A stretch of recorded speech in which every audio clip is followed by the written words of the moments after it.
Hey, lunatics. The Tinkerlands roadmap for early access is here. Now, I have not read it yet, so we get to read it together for the first time. So let's see what exactly we are going to get for the upcoming months in Tinkerlands. All right, we've got the roadmap intro here. You asked for it, and we have been a bit slow in delivering it, to be honest. Yeah, that's true. But it is finally here. These are the main features we are going to be working on during Tinkerland's early access. Sweet. And as stated in the image, the content added throughout early access is not limited to the roadmap, which makes sense, and changes may occur at any point during development. Awesome. This roadmap only contains the major features we have planned, okay? But we will also be working on other minor features, quality of life, suggestions, and more.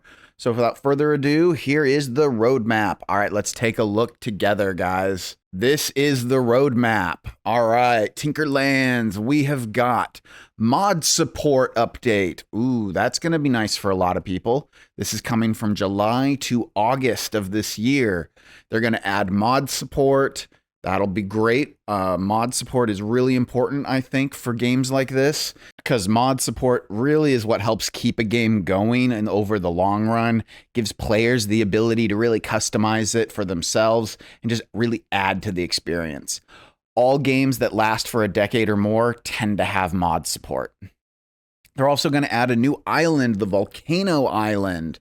Okay, Volcano Island. So we should probably expect fire-themed enemies based on that. Let's see what else. Probably obsidian kind of weapons and tools. Might have a new material that we can harvest.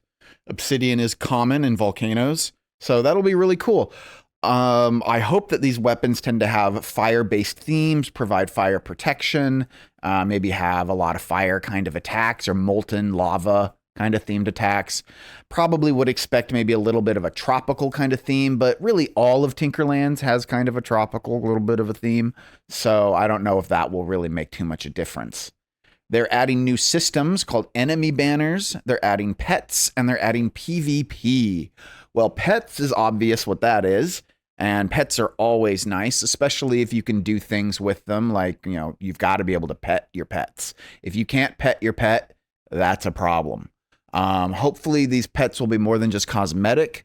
Like Necess's pets, I think, are pretty much just cosmetic. They may do a little bit. I don't really remember. I only got one pet, the bear cub, and it didn't really do anything. But the pets in Core Keeper, they are really effective. So hopefully Tinkerland's pets are more like Core Keeper's pets and actually do stuff for you, provide buffs, maybe attack, that sort of thing. PvP is always fun. If you're in multiplayer, I play the game solo, so PvP is not that big of a deal for me. But enemy banners, though, that's interesting. I'm curious what that is, and if that'll be similar to kind of like some of the stuff that you see in some other games where maybe you place down the banner and it spawns certain types of enemies, kind of like Minecraft spawners.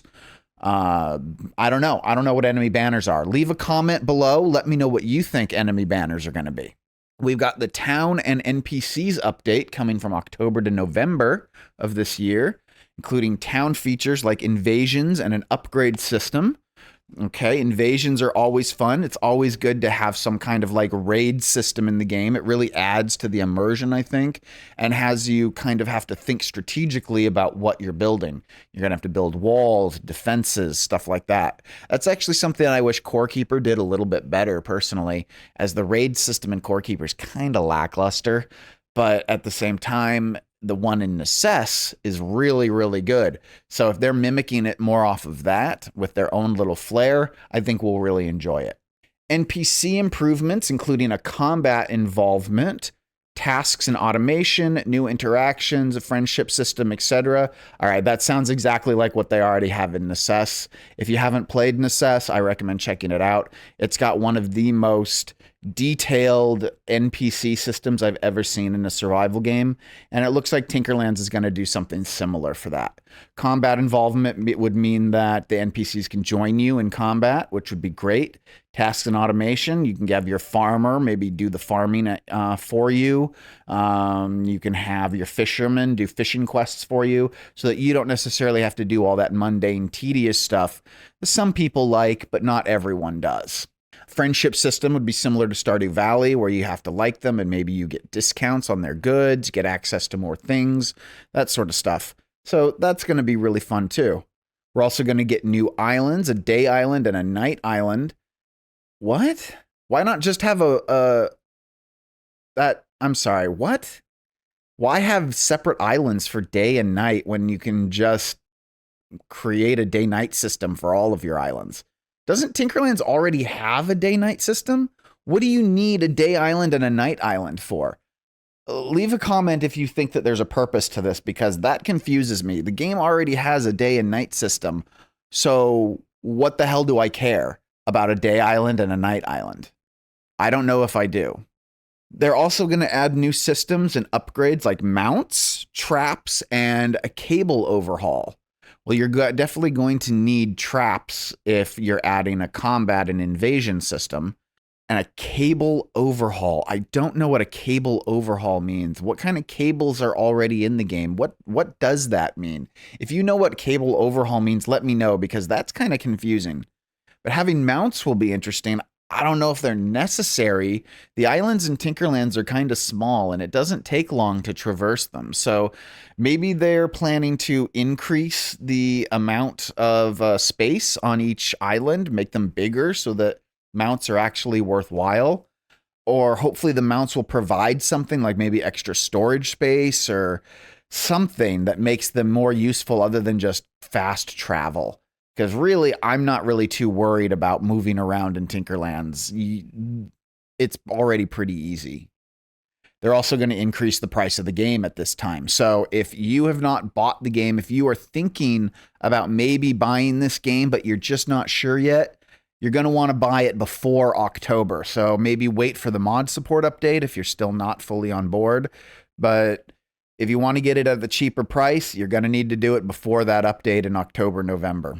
Next, we've got the Endless Tower update. This gives us new content called the Endless Tower.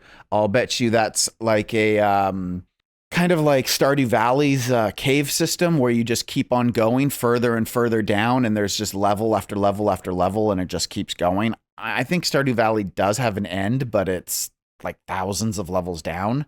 I bet the tower is going to be similar, but instead of going down, you're going up. Same concept, though. Some new classes. All right. They don't specify what new classes. I don't really think we have. What do we have right now in Tinkerlands? We've got melee. We've got ranged. We've got. Do we have magic in Tinkerlands? I think we do. Yeah, we do. We've got staves. There's staves in Tinkerlands. So we've already got magic, summoning, melee, and ranged. What else are they going to do? I mean, are they going to try to specify things to be a little more specific so that it's not just melee, but more like fighter, ranger, paladin, rogue, that sort of thing? Because that could be interesting to get a little bit more detailed along those lines. They also could theoretically add explosives or demolitions, kind of like how Core Keeper has. What kind of classes are you curious about, and what do you think they're going to do? Let me know.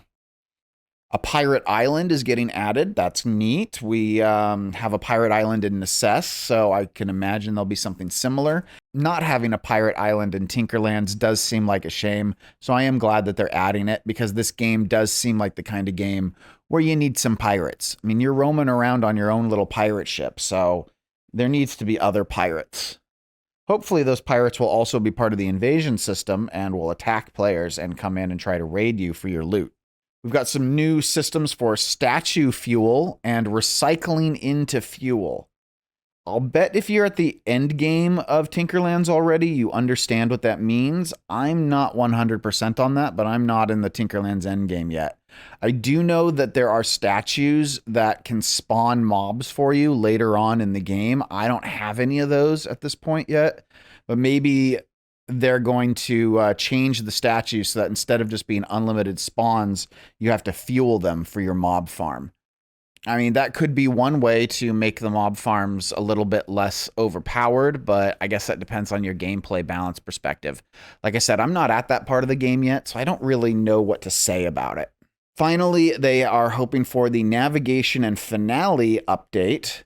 which will come with the full release of the game sometime in March or April of 2026. So this tells us that they currently are planning to release the game in full 1.0 by around April of 2026. Now, let's take bets below on how many times that date's going to get pushed back, because as we all know, there's just life that gets in the way constantly, and all sorts of things can happen to force that date to get pushed back. I think even though it says April, we probably should expect maybe more like June.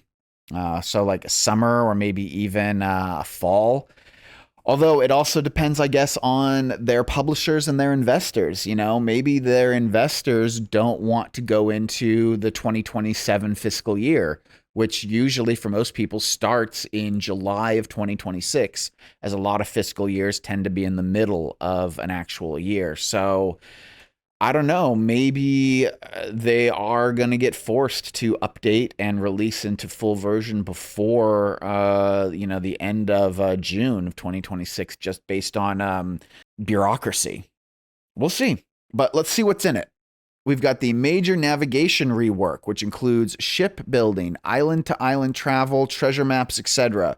So apparently the system they have in place is just a placeholder, which is fine because I don't really like the current navigation system. I don't like having to use treasure maps constantly. I don't like that if I've already explored and been to an island, but I have to re-roll with the compass and I lose access to that, I've now lost access to that island permanently. If I gain access to an island, I don't want to lose access to the island. I don't want to have to use treasure maps every time I want to go to a brand new jungle island I've never been to, or a brand new Ghostlands island that I've never been to. Once I unlock the Ghostlands or the jungle, it should always be unlocked as far as I'm concerned. Now, if you disagree, let me know. What do you think the rework should include? They're also going to add the end of journey chapter, which includes a final story island and a final boss encounter. And they have not said anything more than that. So we'll have to see what that is in the future. And then they're planning to increase the price of the game again. Great. So how much is the game right now? Okay, right now, Tinkerlands is $13 US. So if they're going to increase it later, I would guess they're probably going to increase it to about $20 US and then increase it again to probably $30 US. If they go any higher than $30 US, I mean, I get it. Games cost money to make, but this is a survival game that's a pixel game. There are plenty of other games just like this that are in the $15 to $30 range. So you're not a AAA company. You don't command $60 prices or $80 prices. So I definitely hope they don't go that high. I really hope that that price caps out at 30, but I guess we'll find out. So if you really are curious about this game, buy it now, even if you're not going to play it till 1.0, just to save yourself the money. So after reading through that, I decided to start digging through the Discord. And this apparently is a concept art sketch for the Pirate Island. So that's kind of cool looking. I'm very curious to see what we end up getting from these guys. Okay, and I haven't figured out where he saw this text, but this one person has enemy banners say that you'll be able to craft enemy-specific banner objects you'll be able to place to vanish that enemy from existence, meaning they won't naturally spawn anymore. So I don't know if an enemy banner is going to be something that, I mean, from what I'm reading here, it sounds like enemy banners prevent enemies from spawning, which is an interesting concept, but not something I'm used to from an enemy banner. I would normally expect those things to cause increased spawn. Maybe I guess it depends on the enemy banner. The dev here, Carve, says that one of his friend's sole conditions on playing was that they'd be able to play as a support class. So it looks like what they're looking to do is add more support, like maybe a healing class or a bard class of some kind. So that might be what they mean more when it comes to the class features that they're adding, which is kind of cool. I'd love to see more support for multiplayer. Here's another fun statement from one of the devs. The question that was asked by Nephilim above says that they have a small concern about the navigation system change. They wonder if it'll be one giant world and if that will affect performance. And this reply from the dev says that that's not what the update is about. we're going to be reworking the way you travel between islands, which means instead of having a loading screen, you will be on your ship fighting enemies while you travel to the new island. They will still be separated instances. So that is one cool little feature that they're going to add, like, you move between islands and then you have to deal with like a little bit of combat, or you have to deal with just something happening in between, like maybe getting a pirate raid or something along those lines, fighting some sea monsters, etc. Sounds like kind of a fun thing to do, although I could see it being a little annoying if you have to do that every time you move between islands. But that is everything that I could find on the Discord and here on this main Steam page for the Tinkerlands roadmap. If I missed some info that you guys are aware of, please feel free to let me know about it. If I don't know if YouTube will let you link in the comments. I think they delete links automatically, but you can send me a link in Discord, or you can just say, "Hey, yo, you missed a Steam community page" or something like that. Yeah, hit me up if I missed something important. But I'm excited for this. I think this is going to be good. They've got a good system, and considering that they only have 3 full-time devs, this is a really small team and a really ambitious game. So I hope that they pull it off. I hope that they make their deadline, and I'm looking forward to seeing what comes in the future of Tinkerlands. What about you? Let me know what you think. Hope you guys enjoyed this little update. I hope you're excited for Tinkerlands like I am. Stay happy, stay healthy, and stay crazy, everybody.